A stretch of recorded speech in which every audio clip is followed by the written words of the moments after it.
Imagine a 10-year-old scrolling through social media late at night. She sees beautiful celebrities, exciting lives, and messages that make her feel like she's not good enough. By morning, she's anxious and self-conscious, but hides behind a smile. Children are entering a digital world they are emotionally ready for. Kids should stay off of social media until they are older because it harms their mental health, exposes them to online dangers, and disrupts their emotional development. First, social media deeply affects children's mental health. During childhood and early adolescence, kids are still developing their sense of identity and self-worth.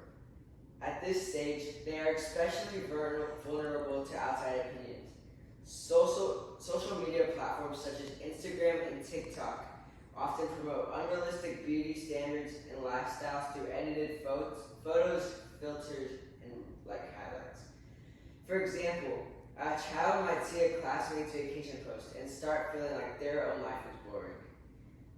According to the Mayo Clinic, in an article from October 2023, frequent social media use is linked to low self-esteem, anxiety, and depression.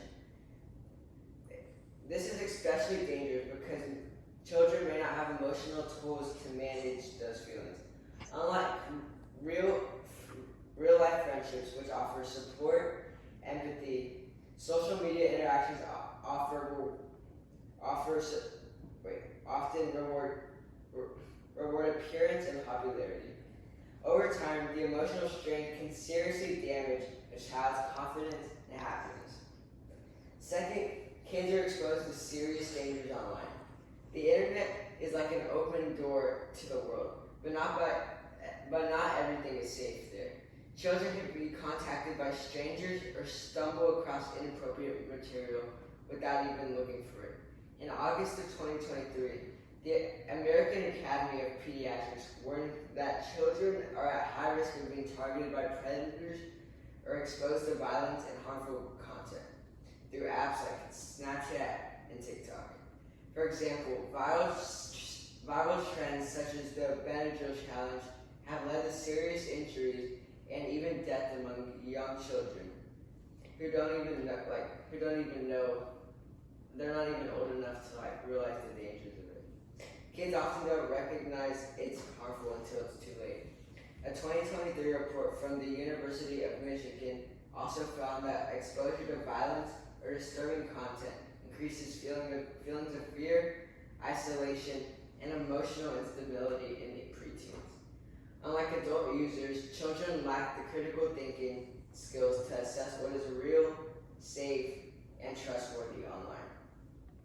Third, social media interferes with how children grow emotionally and socially. Emotional development requires real-life interactions, making eye contact, resolving conflict, learning empathy. But instead of practicing these skills, kids connect through screens. Over time, this weakens their ability to create strong, meaningful relationships. In a September 2023 report, Common Sense Media found that excessive screen use leads to poor sleep, trouble focusing in school, and weaker communication skills in person. For example, a child who spends hours online might find it difficult to hold a conversation at dinner or speak up in class. A 2023 report by Pew Research Center also showed that 59% of teens say it's hard to quit social media, even when they know it's negatively impacting their lives. This addiction-like behavior contrasts sharply with healthy, active childhood experiences like playing outdoors, reading, and just other childhood experiences.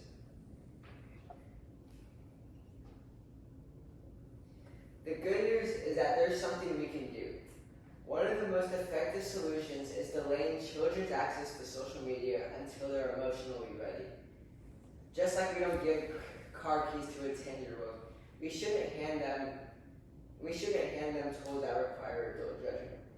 Parents can follow movements like wait until 8 or wait until 14, which encourage families to delay social media use. They can also set boundaries using screen time tools, monitoring their children's digital habits, and having open conversations about online risk. But it doesn't stop with parents. Teachers, schools, and community members can all play a role. Schools can offer digital safety lessons, and communities can host healthy tech habits. Everyone from family members to school counselors can help build a culture that values well-being over likes and shares. And then, for some visualizations, we have a frustrated child who is on social media, and then a happy child who is without social media reading a book. And then some calls to action we can take are talking to community members about risk, or using this phone number or the website. Let's not wait for the damage to appear before we step in.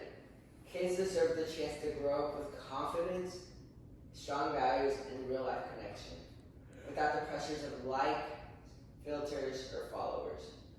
Choosing to wait